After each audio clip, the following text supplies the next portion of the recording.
This might be a good panel. Oh, that's going to be spoiler alert, something that's going to come up. Hello, everybody. Yep. Welcome to the Omni X-Men. And it's Tuesday. We're talking about the Claremont run. You know I'm hanging out with KnowGood Comics. Yep. And here's my little...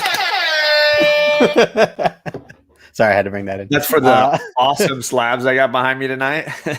Oh, man, I love that. That's such a great cover. I went for colors. I got like a yellow, green, a little blue, and red. Just trying to like a little I'm surprised. I'm surprised Jason picked you since you showed up late that one time. Man, I think he was pretty upset that I won. I think there was definitely a little, really? That guy. I love it. And we are joined tonight by the Chet-Eye Knight himself. Chet, man, how's it going? Good, man. I'm starting to get the hang of this YouTube stuff. I feel like I'm right at home now. I got my brothers. You know, we look like the League of Nations brothers. I'm feeling that. You're doing some back-to-back YouTubing tonight. Yeah, man. This is the first for me. I mean, I'm gonna write the date down. Back-to-back. Yeah, the date that you almost got in a big fist fight. Yeah. No, yeah, I know, right? Right at the camera. Yeah, good stuff. Causing trouble on the internet. Woo! Yep. Hey, that's what the internet's for. Exactly. We are here tonight. We're talking about issue 122 of the Claremont Uncanny X-Men run. We're ending the excitement of the Alpha Flight, moving on to the next story arc, and it should be a fun little discussion going on. Chet jumped in at the last second, so I know he knows these issues really, really well, but we're going to hopefully not catch him too much by surprise on this, forcing him in. But thank you for joining us. I appreciate it, man. I appreciate the invite. Oh, you're always welcome here. Are you kidding me? We got Ruben Guzman off the bat hanging out. Brandon from Comics Kings, who I think is going to be joining us next week. I got to double check what I promised him, but I think he's coming next week. Sweet. We got Flashpoint Comics, my man Michael. What is going on, Mikey? And you need to tell him to shut up. We always tell Brandon that. Definitely. What is the dumbest reason you ever bought a comic for? Does boobs count? Boobs? That's probably a dumb reason. Yeah, that's up there. I mean, oh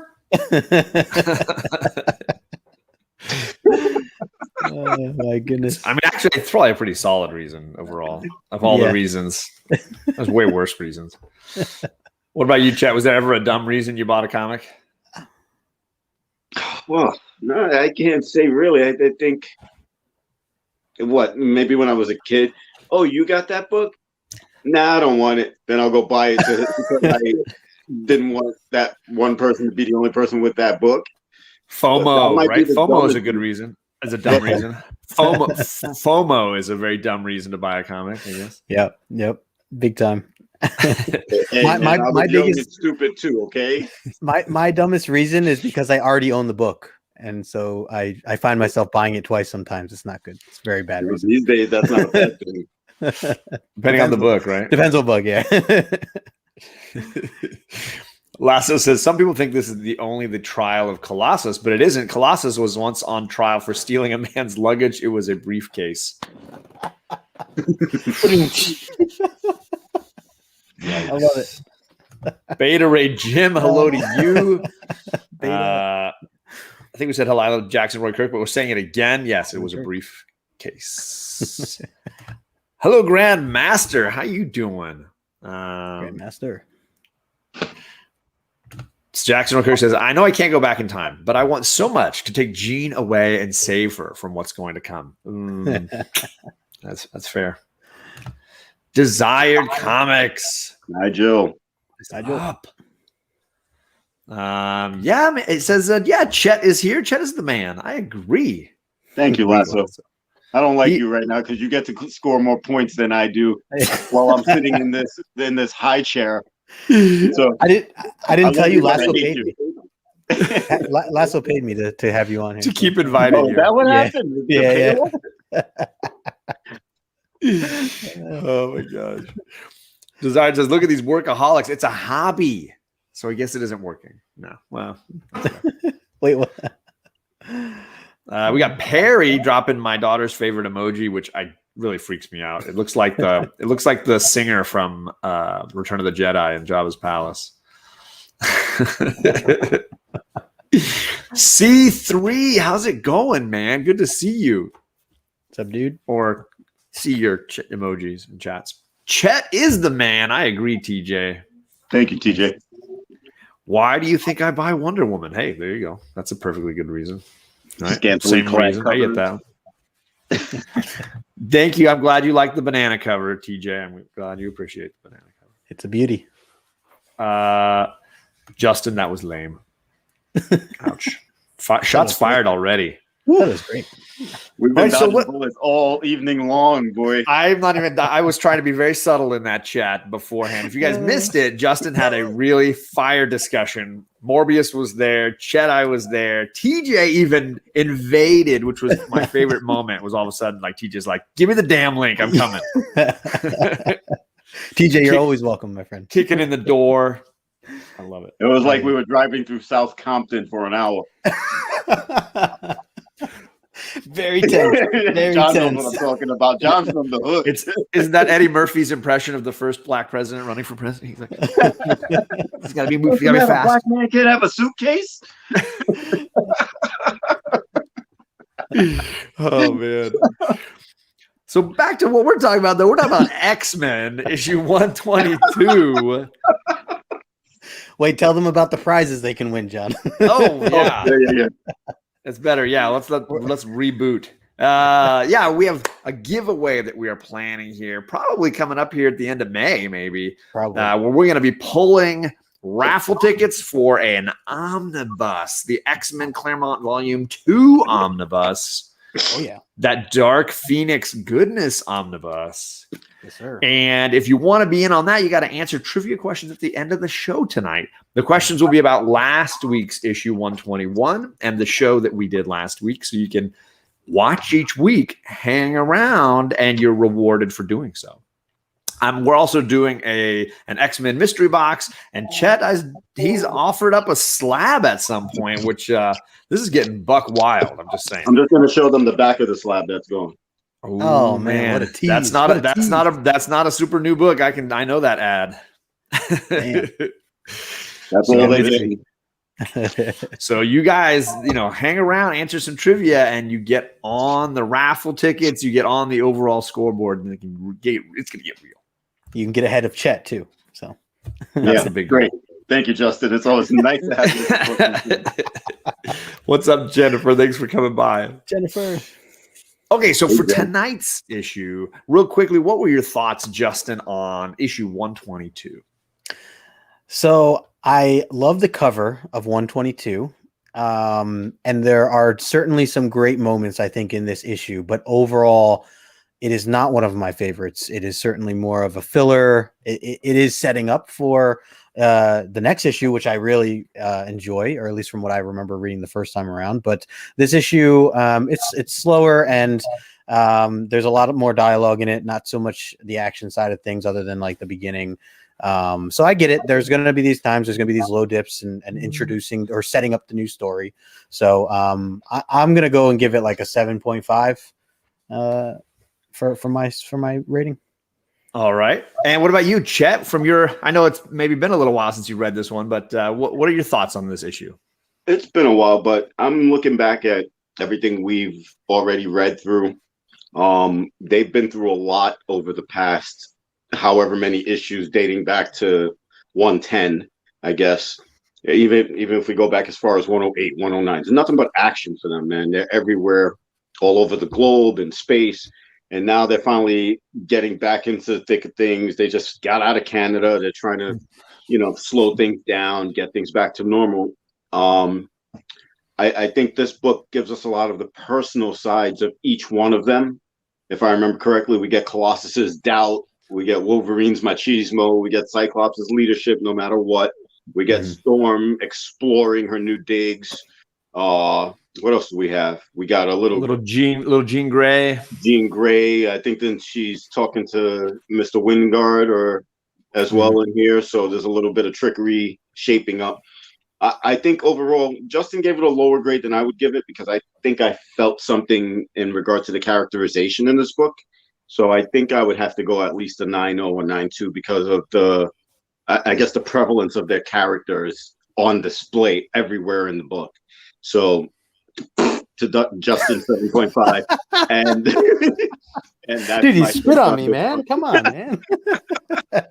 I'll take some of that too because I'm going to take some shots at this one as well. I had no doubt, my friend. I'm always the deputy downer in general, but I usually like a slow issue. I usually like hey, let's take it down a notch. They're playing baseball or hanging out. I can usually enjoy that. This one did feel very filler to me. Let me get my defibrillator. I like some of the setup. Obviously, we're getting glimpses of little things that are going to be playing out later. But it doesn't really save us from this particular issue. And there's entirely too much like dates going on in this issue. Like they're out on a date and they're out on a date. I will say the saving grace is a couple of awesome cameos in the Storm storyline that I'm like, yes. Yeah. And that was definitely like something that would bump this up a little for me. But I'm probably in that 7.5 range as well overall. Oh, I'm sorry. That's just a reflex action. You're like 2 shows in a row with Justin and this. He didn't get to go to the gym. That's why he usually does that at the gym. So there you go. Yeah, there it is. It's like we'll get your heart rate go. We'll get the heart rate going for you. Just yeah, I got this from World War II. All right, well let's get this slideshow underway. Everybody mentioned this cover, and I know that Chet, you wanted to say some things about this amazing cover. Well, I don't remember who drew it. Is it Byrne? I think this one is Byrne. Yeah. Okay, so I mean, we obviously I'm going to say something. The top left, the team picture has always been something I've always been real fond of with these Uncanny X-Men books, and I forget where it actually changed, where it looked a little more modern. But this is a Cockrum cover. Sorry, still okay. Cockrum in Austin. All right, so I dig this cover down to the breaking metal and obviously the way Colossus looks. I mean, it's all about Colossus, I guess, this cover. So Absolutely. It doesn't exactly give us the topic of the entire book, but I guess we go from the cover and right into his story, which makes it acceptable to me. Obviously, the way it looks is great. What about you, Justin? What do you think of this cover?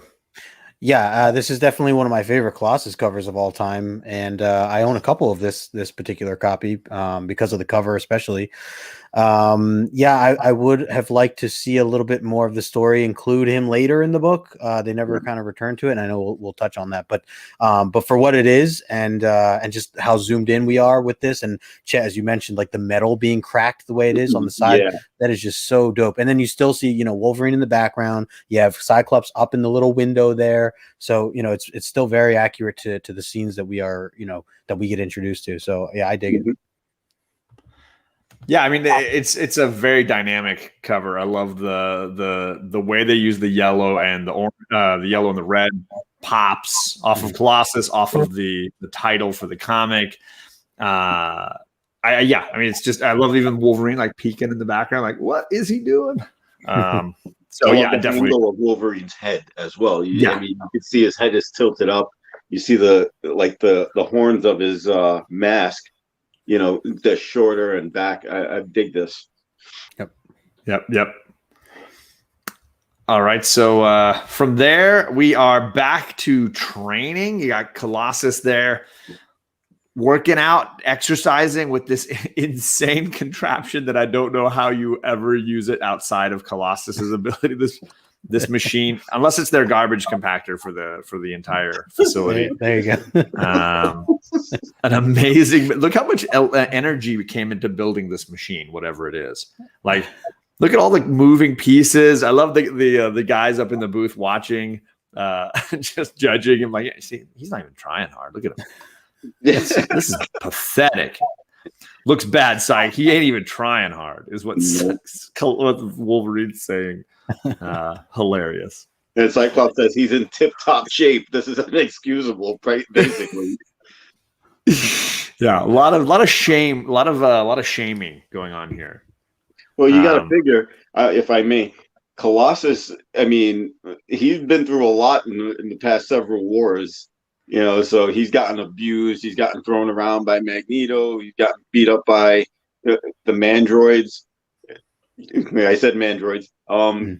And he's almost killed his own teammates thanks to other people. So you got to figure it's a mental strain on him right now. And he's just got to be doubting himself all sorts of left and right. Oh, big absolutely, time. Yeah. And they kind of addressed that a little bit, right, when they mentioned Magneto. Here it is. He's been fretting ever since we tussled with Magneto, worrying about not pulling his own weight, and we all know that because we've seen it. Yeah. Absolutely. And this segues into Logan's wonderful plan to get the best out of him, right? A wise teacher.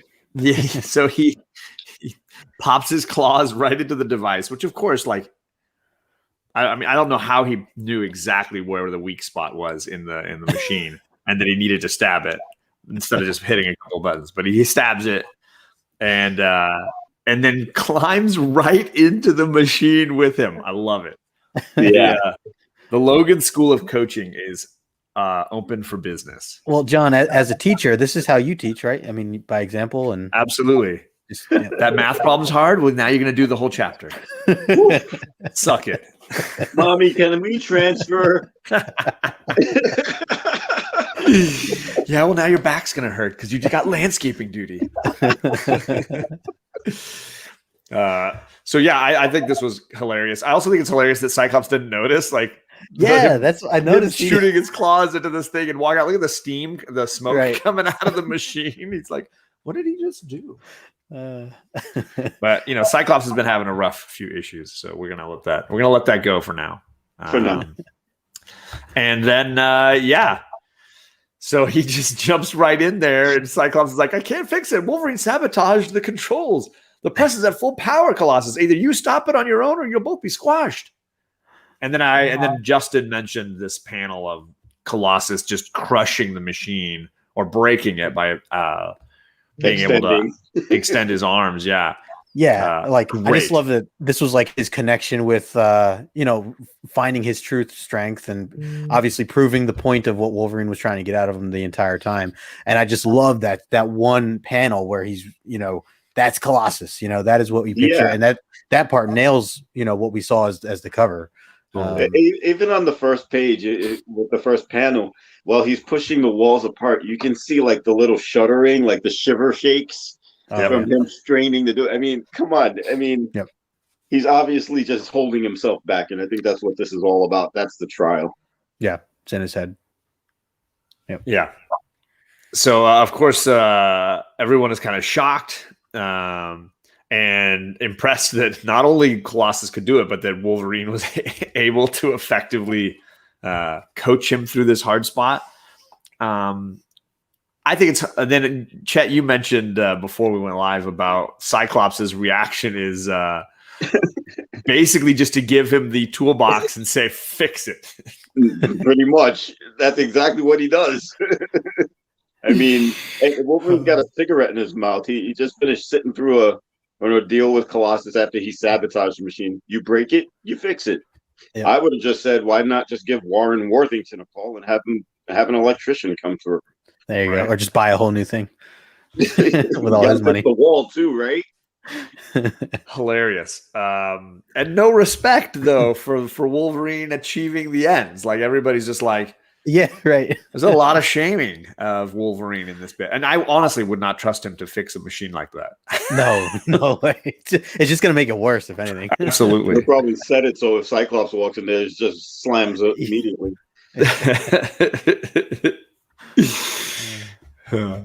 So then we cut to the truth that Cyclops, of course, doesn't trust him to fix it. He quickly calls Banshee and he's like, would you check on it when he's done? Yep. To make sure that we don't go in the next time and die. Yeah. Hilarious. And they're all like super excited that Cyclops is going out on a date with Colleen. Yep. They're like, you know what? He needs to get laid. Pretty much, yeah. He needs to get it. And he's been 8 issues without Jean, and he's already cheating now. Yeah, oh yeah. He was doing that on the flight back from Japan. Yeah, That's without true. play. Yeah, yep. That's He was right. already like arm With the around pilot. her, hanging. Let me show you why they call me Slim. Oh my gosh. I So don't yeah, even he's prepping for a date night, it looks like.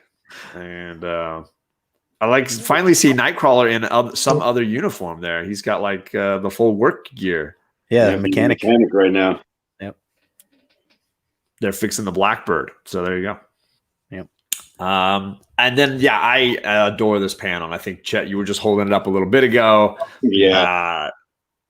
Something about Byrne and cosmic art, and yeah, I love the way this bleeds across. It is just a stunning page.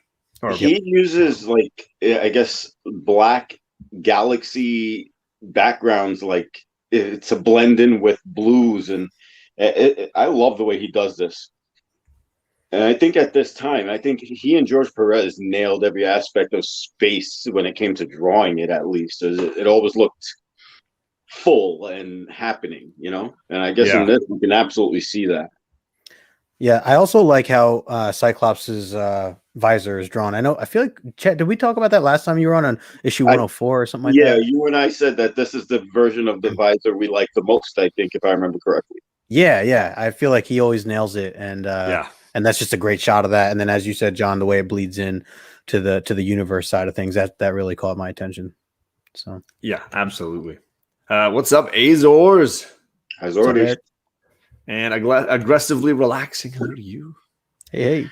Yeah, so this is segueing to another room. We had Colleen and Cyclops. Now we're going to segue into the other romance in this issue, which is you got Professor X with Lilandra, and you got Jean getting hit on as well, like in their separate story arcs. We're going to bip around and kind of catch up on everybody. Professor X dealing with the pageantry of royal living in this far off other galaxy. One might say he's in space in the birdcage. And I do dig the design of a lot of these, you know, the spaceship. You can see that blue spaceship kind of flying by. There's a cool look to the far off reaches of Lilandra's empire. Can I say something? Absolutely. I think, I mean, all this Lilandra stuff that we've gotten and everything, you'd figure, I mean, even, I know it's not right to talk about it, but the movie, the Dark Phoenix movie, they missed such a huge opportunity to open a door into another world by doing whatever the hell they did with it. And I'm actually bitter because I remember when they were announcing that movie and everything, they said, "Oh, well, this was it. Jessica Chastain is supposed to end up as Lilandra." And she showed up, and she had nothing to do with the She-Ra. No, she was like some weird. Yeah, she was poorly used. They used her as the Bari. That's the planet that Jean destroyed when she became the Dark Phoenix. So I'm like, you guys did this completely wrong. But let me not hang on to my bitterness over horrible movies. I was just saying, it is a horrible movie, just hands down, absolutely, no question. It's sad. I've blocked a lot out, so I don't really remember too much. You're doing the right thing. Smart man. Yeah. Let's see here. So besides getting a little bit of the outer space romance, we also have Jean being hit on her way to Muir Island by a gentleman going by the name of Jason Wingard with an amazing mustache. I think he comes off creepy. Amazing. Oh, look at that thing. He's got the chops going on the side. It's absolutely phenomenal. Oh my god. I don't even gonna remember the guy's name. I'm just gonna call him the Mustache Man. Call him Chops. Oh my god, bro! I mean, I've been reading this book for years, and it never struck me how bad that is. It's spectacular. But I do feel like this was the era of crazy facial hair. I mean, Wolverine, and we saw Cyclops' mustache not too long ago. It's all been bad. Gina's looking pretty hot though. I was gonna say, loving this outfit. Jean looking amazing. Yep. I'm with you. I like that she notes too that she's using her mental powers to be carrying a majority of the presents. I thought that's pretty cool. Yeah, exactly. That's a great little move. And then you get to see her meeting up with the rest of the crew, getting on the ship, and Jason Wingard saying, "Ah, yes, she's attracted to me, and why I'm not sure not?" if you went back to that panel after where she's carrying. Do you have the fishermen? What they're saying there? It's up in the corner. He's like, Angus McWhirter. He's like, he's not here. We're wasting our time, Edwin. McWhirter is not here. He's not been seen in these parts since Christmas Day. Mm-hmm. Do you think anything happened to him, Stewart? I didn't know, lad. Remember? But we best notify the police just in case. There you go. So good. We know what happened to Angus. This is why I do the show, John. This is why I do the show, for you to read. I know, right? I live for that. But we know what happened to Angus. Yeah, right. I do like that they kind of touched back on that a little bit, a little hint that they dropped, to keep that story going. So I thought that was good. Hey, Rod, thanks for the $2 super chat, my brother. Keeping the lights on for us, man. I appreciate that. Nice. We appreciate you coming by, my brother. He had a busy night tonight too, I think. Yeah, absolutely. Lamer frame. Let's see here. I don't want to miss too much in the chat here. Lasso saying, why does the guy who wrote the first bad Dark Phoenix movie that everyone hated get hired to write the next Dark Phoenix movie no one liked? He doesn't get it. It's fair. That's like, I don't even know. It's like what you can compare that to. It's like, oh, you failed at it. Come back and do it again. We liked it. Right. This is not going to happen. I'm sorry, Flashpoint. We're not on Barry Allen. This is not a DC show, brother. You gotta. Quicksilver might come up if you want a speedster. We might get some Quicksilver in here, and more. That's going to happen before you get your guy. I really like the panel at the bottom too, with the way Jean's looking there. Polaris and Jean, and looking amazing. Yep. And somebody I think was talking about Jackson Roy Kirk was saying, she says something like, "He's a handsome devil. I'll give him that." Justin Wingard's watching us, a sense of deja vu, like we've met before. And then he says, she's attracted to me in so many ways. I'm the man of her dreams. Yeah. Soon she will love me, and then she will belong to me, mind, body, and soul, to the Hellfire Club. Dun dun dun. Yeah, right. And then we got Polaris, we got Havoc, and we've got Moira, and Jamie Madrox gets the shaft in this shot. He looks like I don't know, Dark Man. The movie he looks like Dark Man. He's got the hat and the collar pop. Liam Neeson, right? We don't even see the back of his head. Give me the pink elephant. Jamie Madrox, man, getting the shaft here. Not cool. That's great. I like the multiple man. He's cool. Hello, Moonlit Comics. Thank you for coming by. Hey, what's up, Michelle? Hi, Michelle. So any other thoughts here on the trip to Muir Island, which I wrote nothing good ever happens at Muir Island. I mean, come on. Muir Island is like everything. Why would you go there? I just think of my Merry Christmas pun that I had out there. You can use it again. You got Moira there. She's definitely inviting people over for what, a tea party? I don't know. Trouble, always. Yeah. Always. And who's the guy on the panel after the one at the bottom we're looking at here? He's looking back at Moira while she's walking with Scott. Can you see that? Or do I have to show you? On the next see, he's looking back at Moira. I'll show you if I let me blow yours up here like that. Oh, that's not Moira. That's Scott and Colleen. Oh, that's Colleen. That's Colleen. The guy looking back. I don't know who that guy is because he never comes up again. But again, solid mustache. Just bringing the A facial game. But we will. I was going to say, is that another John Byrne shot, or I don't know. Like Commissioner Gordon? Yeah. Look at these two fishermen guys. One of them's got the neck beard or the G beard, and the other guy's got the wicked mustache going. This is just a facial hair dream. You ever hear Raleigh Fingers? Yes, Raleigh with the curl mustache, the pitcher. Yeah, man. What a name. Raleigh Fingers, man. I remember him. That mustache used to be like the WB guy. So Desired Comics says, going to Muir Island is like choosing to go into the woods when Jason Voorhees is chasing you. That is It's like that commercial on TV. Why don't we get in the running car? Yeah. Right. No, let's run into the shed with the rusty knives. There it is. Hilarious. Head to the cemetery. Right. So I skipped the Scott thing because it'll come up a little bit later. I kind of put the Scott stuff together because there's not much of it. But Storm is doing a little family history tour. She's going I'm going to go and explore my, my roots where I came from in the U.S. And Wolverine is like dressed as a cowboy again. There's no place for you, sweetie.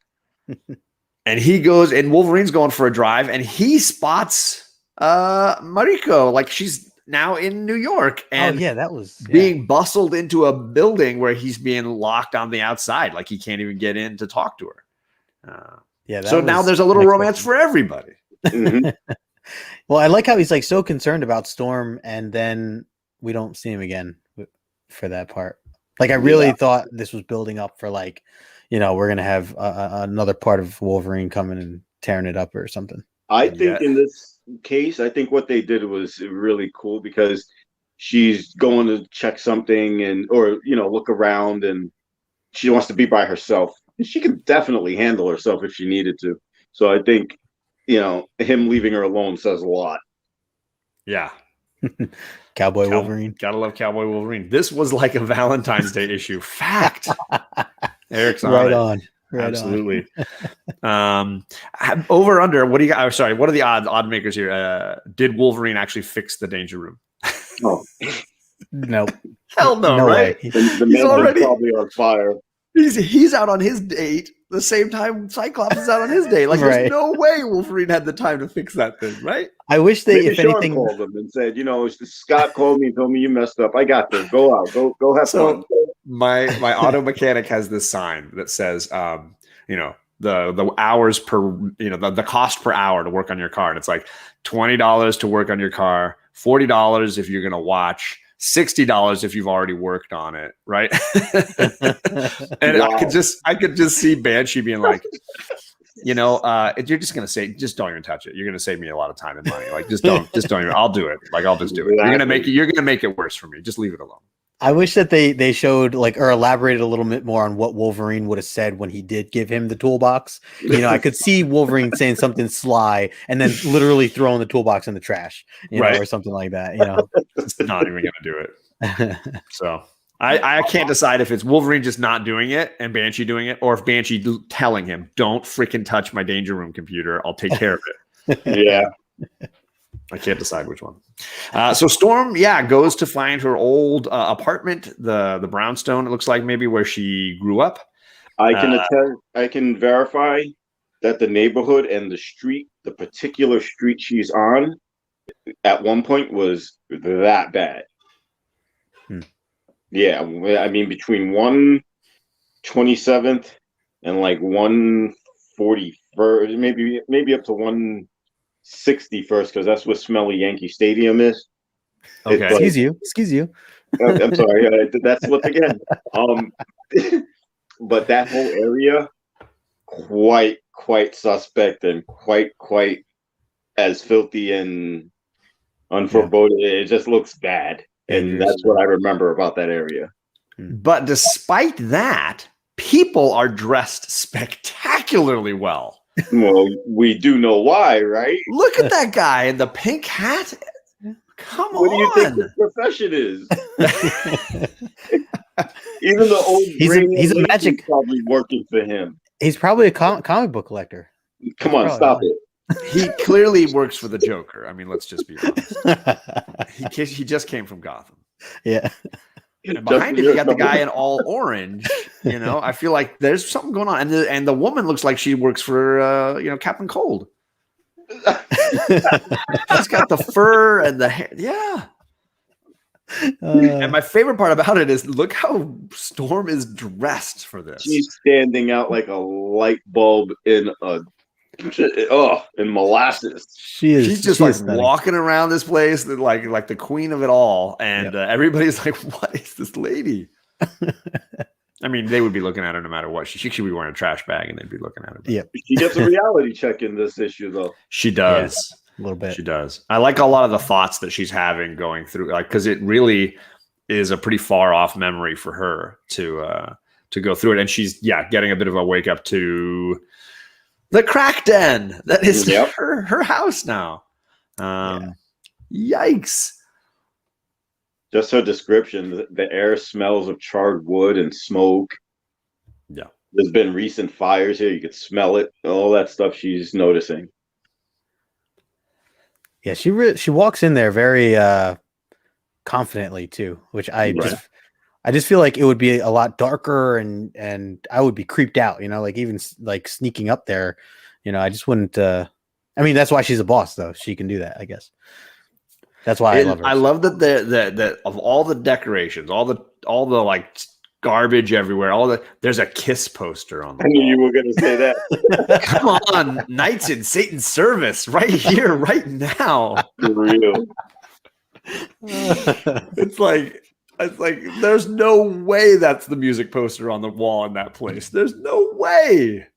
It's Kiss. It's hilarious. Yeah. You could almost feel like Claremont's like, them damn kids in there, rock and roll. Grumpy old man. Oh my god, it's hilarious. That's a Knights funny. in Satan service right there. If you read the Kiss poster, underneath it, somebody wrote in graffiti "off," so it says "Kiss off." There you go. Yeah. It does say that. It does say. I just zoomed in a little. I can see. That's amazing. I will say I love this overhead angle and the shot of all the different people, except for the woman on the radiator. Seems like her body is broken. Her boobs are facing the radiator, but her pelvis is facing up to the ceiling. Yeah, She looks like a G.I. Joe that I threw on the floor when I was a kid and I got called to dinner. Like it's like twisted wrong. It's a little thing, but it's a beautiful page, except for that. My eye went right to like, what does she do? How does she do that? That's amazing. She's so limber. And all these people spot her, and they're apparently not cracked out enough to like just be like, who cares? This pretty lady walked in. None of them think it's like a fever dream. They're all just like ready to kill her. Yeah, they really are like over the top trying to I would think at least somebody would be like, oh damn, like let me try to talk to her first, Yeah. Well, Instead it's like where addicts, everybody get the knives. Yeah. You can't put nothing past drug addicts, bro. If they see you dressed like that in the middle of That's that fair. neighborhood, Yeah, they're that's going true. after your money. And That she is even true. says that they're like jackals. Hmm. That's a great comparison for her. Yep. And then the one guy calls her a frail, which Oh. I'm glad that term is still sticking around. Yeah, just thought of Wolverine. Too late, frail. And she quickly disarms one of them and tries to stand her ground. But of course, there's a ton of them, and they start surrounding her. And then one of them cuts her, and she says, "He cut it to the bone." Yikes! That's legit. I love how she just like turns a switch on after that. I was just gonna say she flicked that switch real quick. Yep. Yeah, that you get that amazing burn, swirling wind behind her. The blue, white, black mix is awesome. That is so dope. Yep. And it's like you could see all the electricity and the wind all coming from her. Totally. Absolutely. And they're all just going flying, Right? hands flailing. Yeah. Just absolutely cool. The way that she's just completely taking them on in the middle of this crack den. She's created a hurricane. Except for the guy in purple. That one sneaky guy off to The one side. who's ready to get her right in the back, right? You know what this tells me here? It's like you see all the other dangers that these guys live through and everything. That something so small, regular human, no powers, could just take her out just like that. Yeah. And I forgot how they had kind of built in that she can just like all of a sudden her clothes, like she's wearing the other clothes now. Like her you almost like did she have that on underneath the white jacket or whatever? I don't know. I think we learned all this earlier with Professor X telling them who made their uniforms. Remember? Clearly, I don't. No, I don't. Reed Richards made their uniforms from unstable molecules, so she can do her lightning bolts and get her uniform on. Because it's basically, so that's how I forget where I read that, but it's in an X-Men book where Professor explains that. Hey, I'm happy that she jumps into this costume a lot. I'm happy that costume is always at the ready. Yeah. I think that was actually X-Men 94 where he explains that. I agree with you, Lasso, which is why. Oh, I don't. What? Whoa! Did I just zoom in on this accidentally? That was my. I don't know what I clicked. I don't know what I clicked. I blame Lasso. And it even says you have to be very careful. And I didn't. Clearly, I wasn't. My mistake. Sorry. Back to where we were. And this amazing midriff shot that is also zoomed in wonderfully. There you go. Luke Cage and Misty Knight. Come on. Yes. Luke Cage. I love some Luke Cage, man. Yeah. Back then he was really cool. Dude. Yeah, he doesn't need a costume. He doesn't need a mask. He doesn't need it. Everybody on the street knows who he is. He doesn't care. Who's going to mess with the indestructible guy? Yep. And he just lays into these guys. It's amazing. I was waiting for Misty to pull out her Saturday Night Special too, but she's just like, oh, I'm with Storm and Luke Cage. I literally need to do nothing. Right. Right. Yeah, that was cool that he makes this appearance here. I before reading this, I mean, I never really read too much into Luke Cage. Like my first time around, even just I knew who he was, and the Netflix stuff, helped out in that sense. But it was cool to see this because it was definitely just something I wasn't expecting at all when I first read it. And Chet, you were able to remind me, because they had just crossed over some issues with Iron Fist, right? In and around this story arc, they had some of the X-Men had appeared in Iron Fist, right? Exactly. Yeah. And Storm was one of them.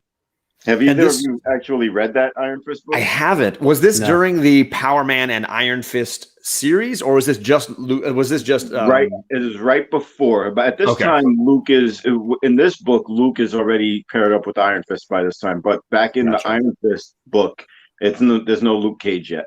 Okay. So you need to read that book. And that's Claremont, right? Chip? Yes, it is. It's Byrne and Claremont. I'll have to check that out. Yeah. Well, there's Lasso saying he has read that issue, so there you go. Yeah, some good stuff actually happens in there, mainly to Storm in that issue. So I'm not even going to say anything else. I'm going to trust that you guys. I'm going to read it. You can't. I won't. I'll tell you, he won't. But I will read it. I will check it out. You have my word now. Put it on here. Brandon. Accidents do happen. This is not every week. That was a whole new accident. This is different than the old accident, right? This is a new accident. So this did is you catch what Misty says in this in that panel with Luke Cage in it? She says Luke and I were cruising neighborhoods. Yeah. and we heard a street talk about a tall, regal, white-haired sister making the rounds. I mean, come on. If you hear that and you're a superhero, isn't that girl Storm from the X-Men? Yeah, you're going to be like, where? Which direction? Send me. Let's go. Yeah. Just cruising. I like it. If John was Luke Cage, he'd be like, Misty, you can go home now. I got you. Hey, I like Misty Knight just as much. What are you talking about? Misty's sexy, right? We can all hang out. All these sisters can hang out. They're all the more the merrier. Right? So now we get the creepy guy peering over, checking out Colleen as they walk along, and the date of Jean with Scott and Colleen, and she gives him a key to her place. Yep. Booty call time, man. Come on. She is definitely down to clown. Is that what they're calling it? She's down to. I haven't dated in a really long time.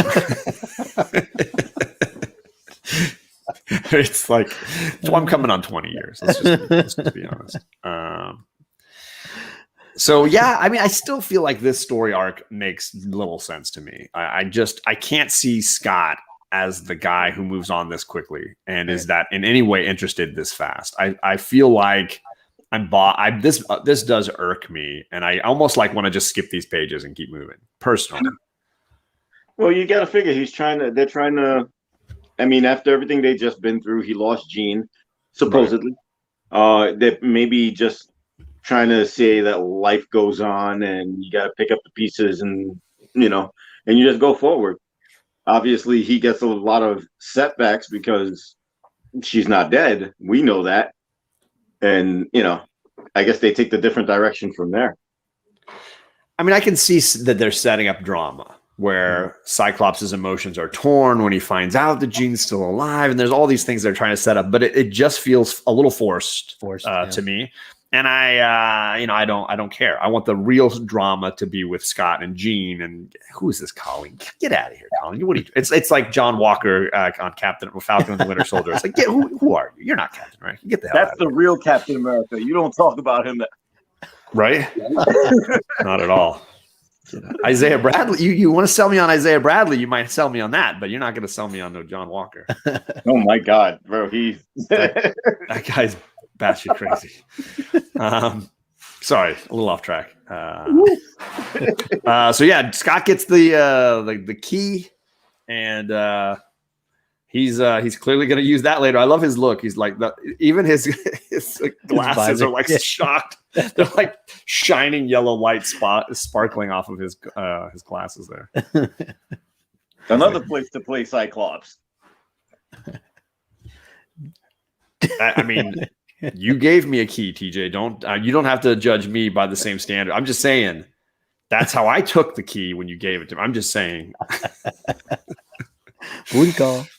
I'm just saying. I will call in advance though. Prologue, which I'm not used to finding at the end of a book, but prologue, we get these guys again. These guys. Cassidy and Kane back again. So now they're on a private jet after falling into the ocean to rescue one another. They're on a private jet with Miss Locke, who I don't necessarily remember, but I can't believe I don't remember her because that dress, she's wearing it. Lady in red. Man. You should remember Miss Locke from Marvel Team Up 58 with Captain Britain. No, excuse me. Is it the one with Captain Britain and Murder World? So that should be like 66. Oh, that's right. He did. That was his first appearance, right? Yes. Okay. Yep. And that was Miss Locke was in there as well. Okay. She's like the Vampirella of the X-Men here. Look at that. She's kind of sexy too. Yeah. She's working it. Absolutely. And apparently she works for this guy. Oh. Yep. Great. What a great gift.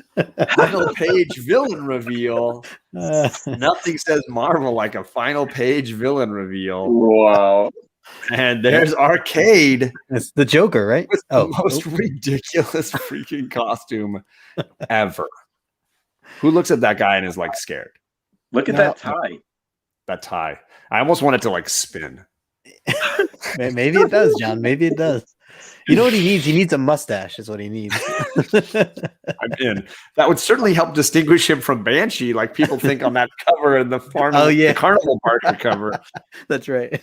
Everybody's like, hey, Arcade is on this. No, come on, guys. All these like redheaded guys, they're all going to get, they all look the same. You know what? I'll tell you another thing. I don't know if you go that far in of these pages, but in these old 70s comics at the end, they used to have like the letter pages where you could write in and to Marvel and tell them your thoughts on previous issues and everything. I'm just catching that here. Yeah, and it's just that's where nostalgia hits you because you get to see all this and remember what it was like to actually flip through the pages. Right. But even that you can read digitally. So I win. Uh-oh. I don't need that, but at least we get that content still on the digital page. Yeah, for sure. That's hilarious. For sure. Now, did you guys hear things of like I've heard people talk about that this was what thought to be like the Joker of Marvel, or had the potential at one point to be when they were like first drawing this or first creating this character? To an extent, you could figure that out yourself, but it didn't take the same type of path or anything. Yeah, nothing near it. Right. Yeah, there was nothing ever emotionally jacked up about Arcade that we ever got to see. Right. So he just became another character basically as far as Murder World went. And that's the extent of anything we've ever really gotten from him. Yeah. Every once in a while on those letter pages, though, you get something spectacular. I mean, wasn't it Avengers 12 where you have a George R.R. Martin letter in the back of Oh, that?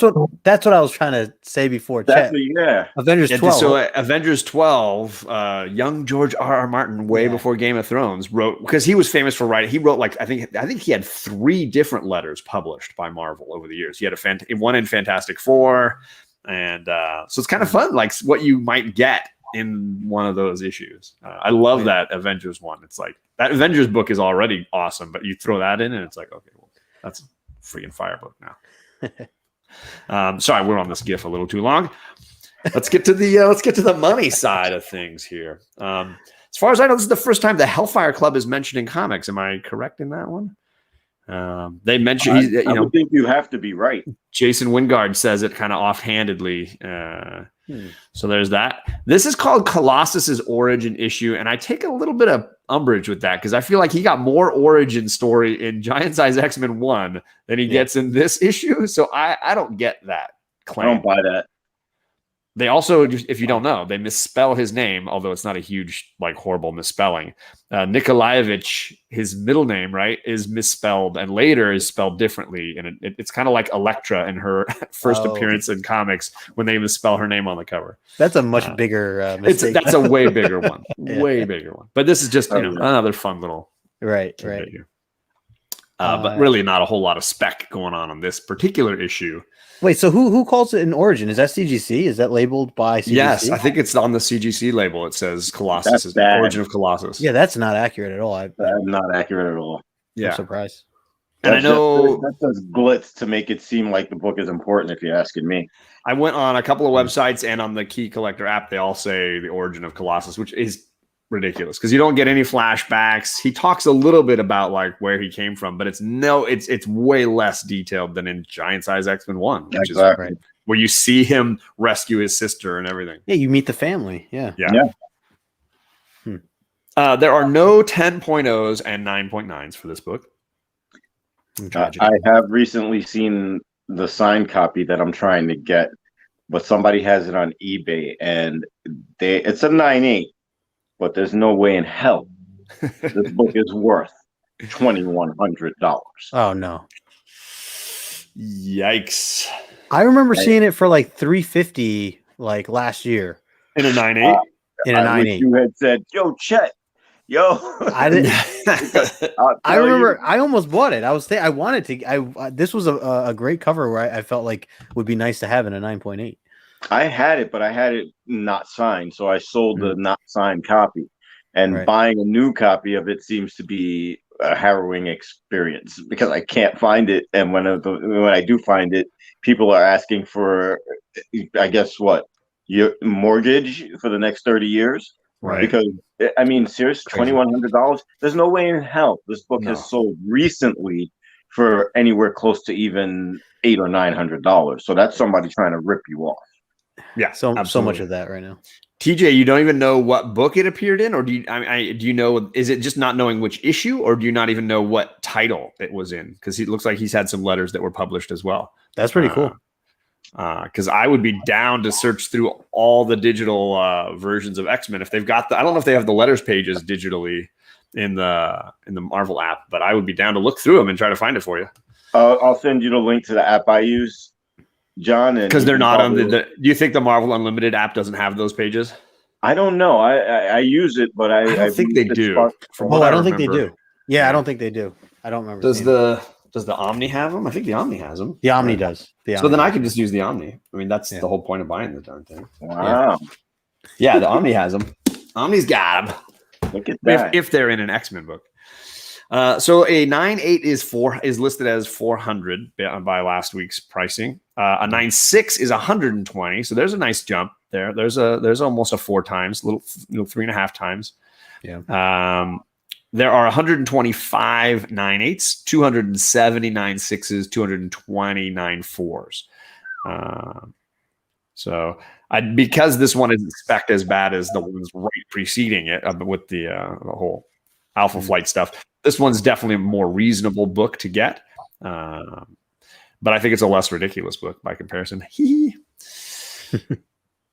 That's just my attitude. The covers, I mean, the main thing on this. You see this book, you want it right away. Right? I wouldn't mind. Yeah, I wouldn't mind getting this in a like 9.4 or 9.6 for that kind of price. I think Absolutely. Absolutely, yeah. I like what TJ said here too. He said arcade was cashing in on the arcade craze back then. Everybody, all the kids, going to the true. arcade and dropping the coins in, and Yeah. Yep, that was the Pac-Man era.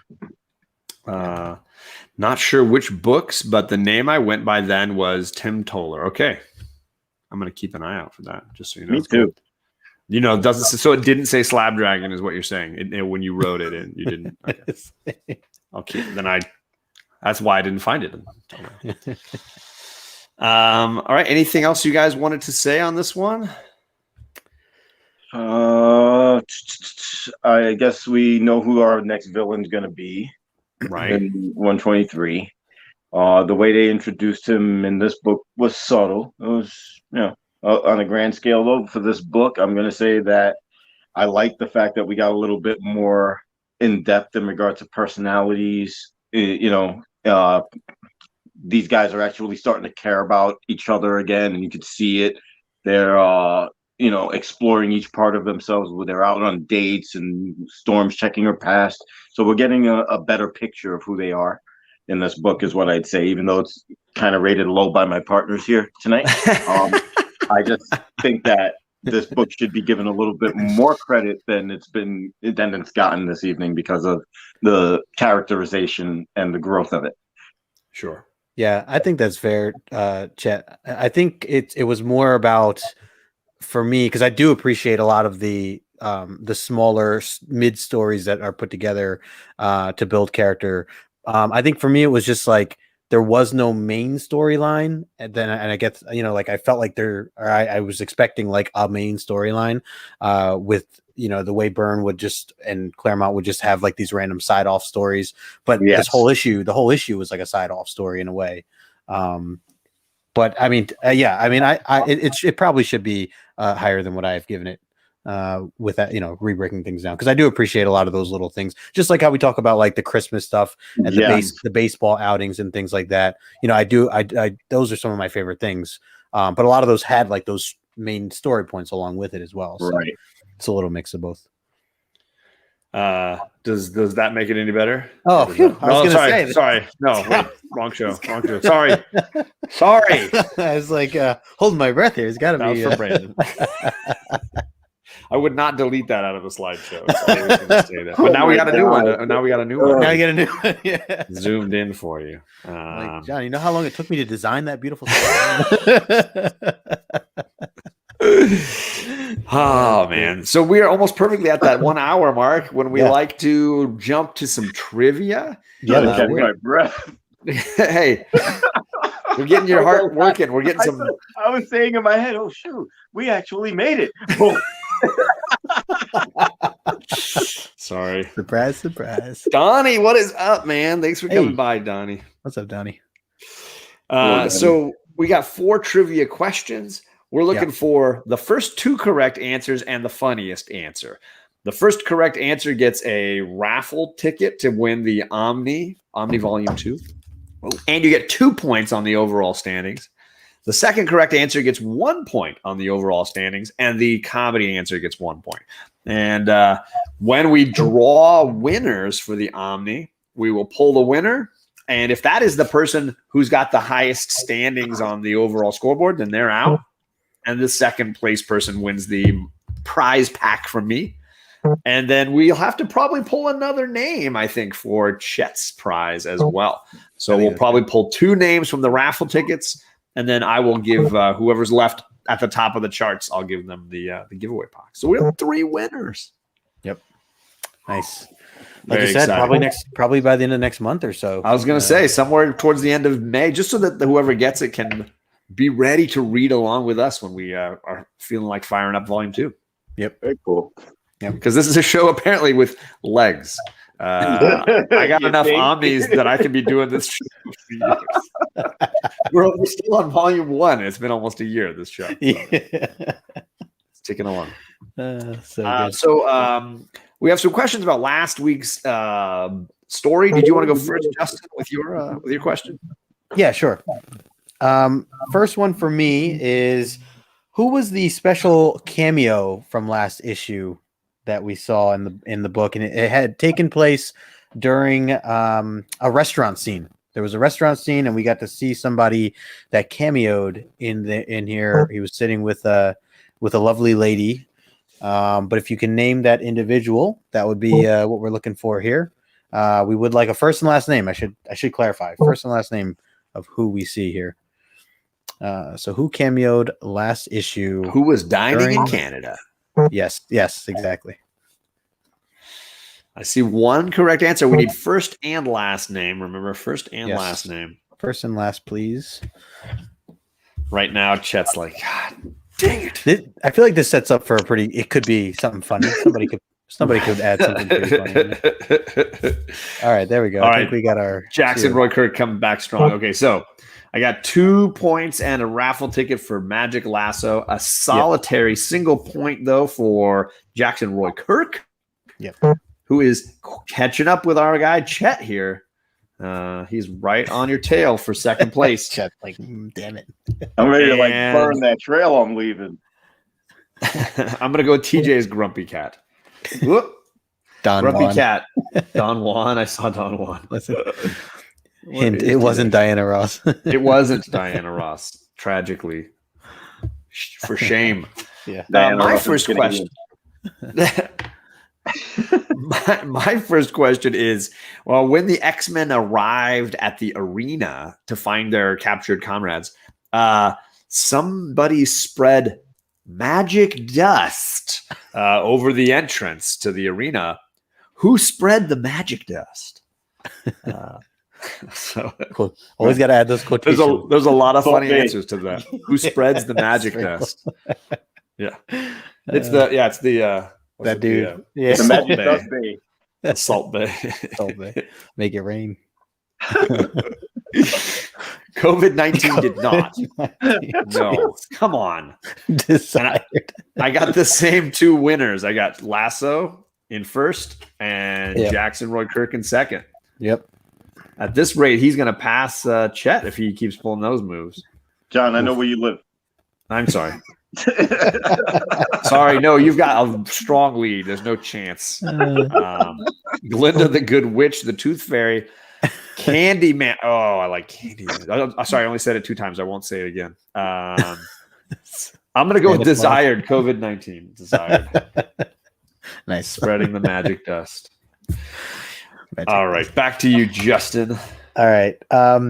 So during their vicious battle between Storm and Snowbird, what did Snowbird turn into in order to attempt to defeat Storm? The worst idea ever to fight a storm goddess. What You're a goddess of weather? I got an idea. I know how to take you out. Turn into a Karen. Oh man. Ooh, all right. Old Wolf coming in second there. Oh yeah, nice. Yeah, Tony. Old Wolf with a new entry into the answers. Woo! Yeah, man. But Lasso still strong, man. Somebody needs to snip that lasso. Right?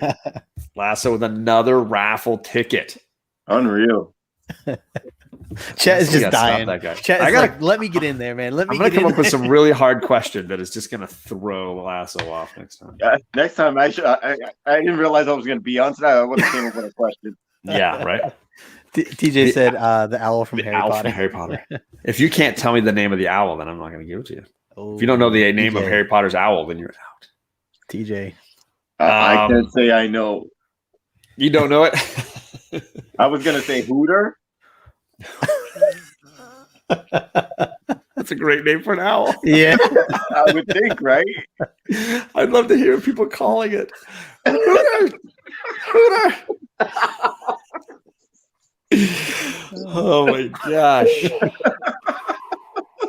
All right, we broke him, Chet. We broke him. Sorry, internet. I apologize. All right.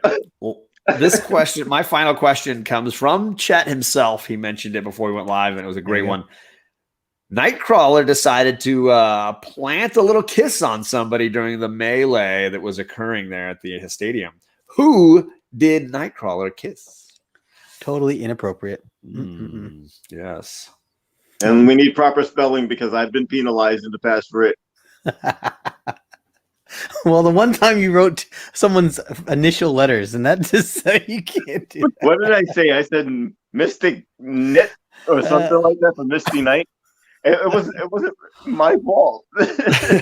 Spell check. Yeah. Duck. All right, I see it twice there. Jackson Roy Kirk with the double. Oh no, he's getting a raffle ticket. 2 points. Man, my internet's going in and out. Sorry, you're good. We still see you. Yeah, we see you. We see you. We hear you. Right, sorry. Yeah. I think my girls are playing video games or something. No, you're good. All right. So Jackson Roy Kirk with the 2 points. Lasso with the 1 point. And he kissed Musty Night. Is that what Jackson Roy Kirk says? That's what it was. Musty Night. Kisses just Musty Night. How many licks does it take to get the center of a Tootsie Roll pop owl? There you go. Oh my god. We almost had fisticuffs in the first hour. I hung out with Justin. Now we're just laughing hysterically. Like now we're gonna die of laughter. Like we just got out of Cheech and Chong's van.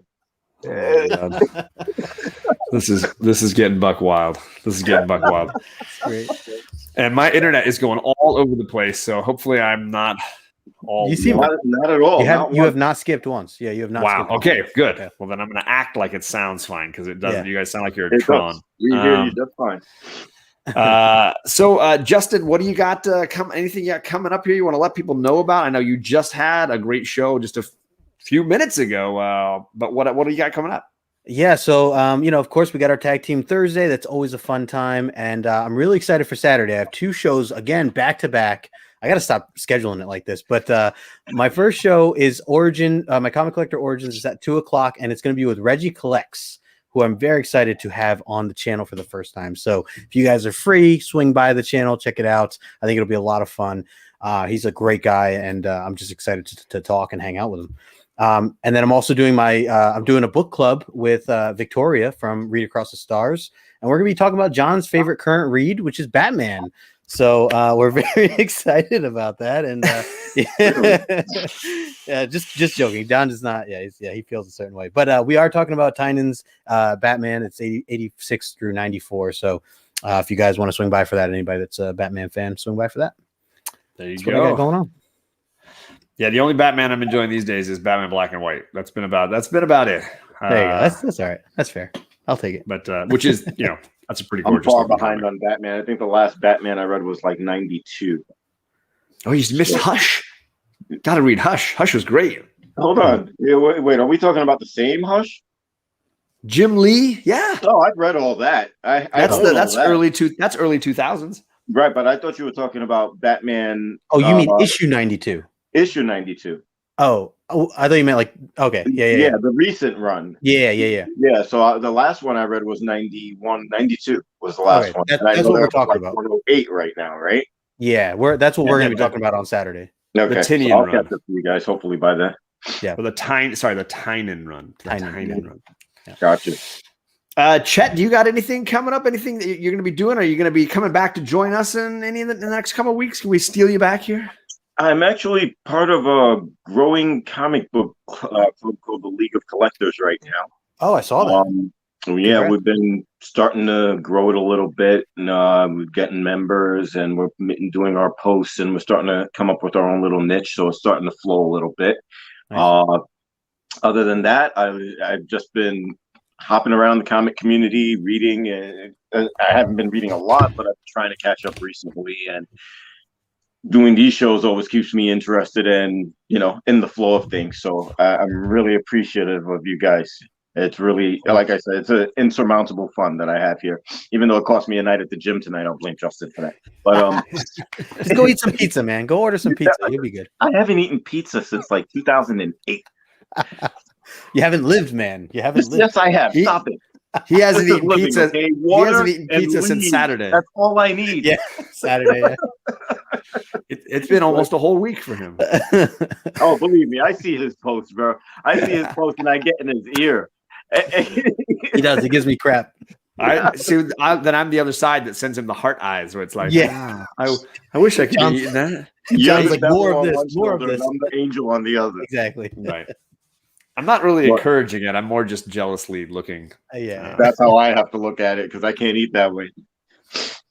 Even though for my birthday a few weeks ago, a friend of mine actually sent me a Cheesecake Factory gift card. And this weekend, I cannot tell a lie, I kind of dove in. Ooh. Hey, we have it recorded now. I had fried calamari. Posterity. I had lemon meringue cheesecake.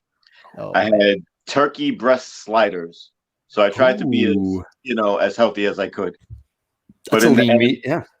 I was a bad boy. I was gonna say, Chet, you're looking a little heavier. I recognize that. Wow. Oh my God, you can see my breast line. Stop it. They're sagging. Don't look. Shots fired. God. Oh my gosh. Well, as far as me, I've got tomorrow night I'm on the Comic Core for the Wednesday night show. And then Thursday, I'm Tag Team Thursday. So I'm dropping my third comic community news video. So please check that out. I got my one from last week you can check out as well.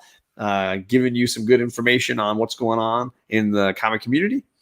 And then I've got nothing again until Sunday when I'm starting a new Dungeons and Dragons game with some homies. And I'm not sure. I think that's going to be on Big Will's channel now that he's the DM. So that next round.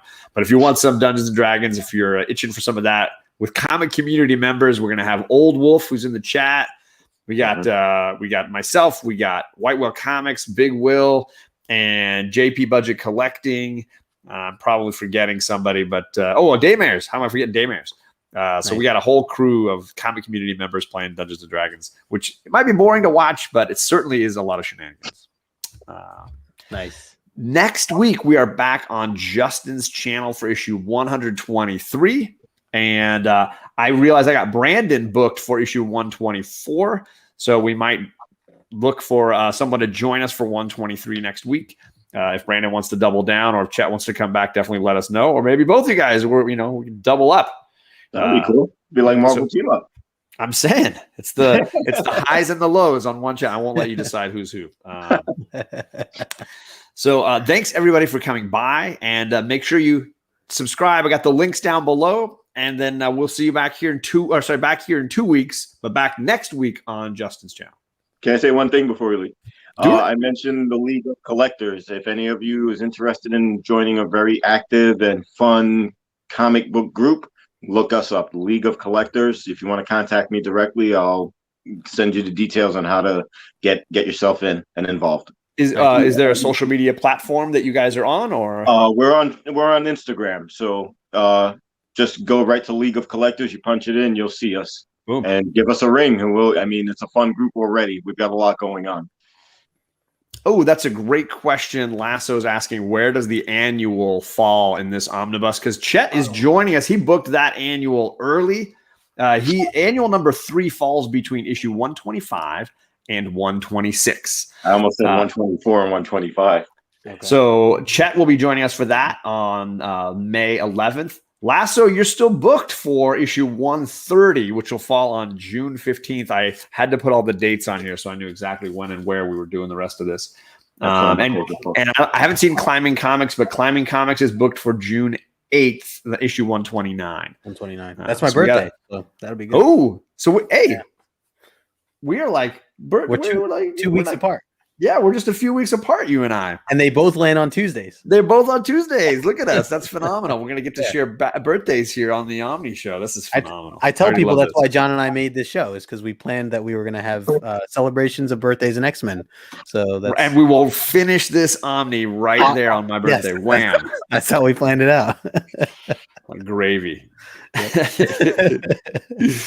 All right, gang. Thank you guys all so much for coming. Thank you, Chet, for dealing with our shenanigans all night and skipping a night of exercise. I appreciate it, man. Yeah, no problem. All right, Chet. We'll catch you later. Later, y'all.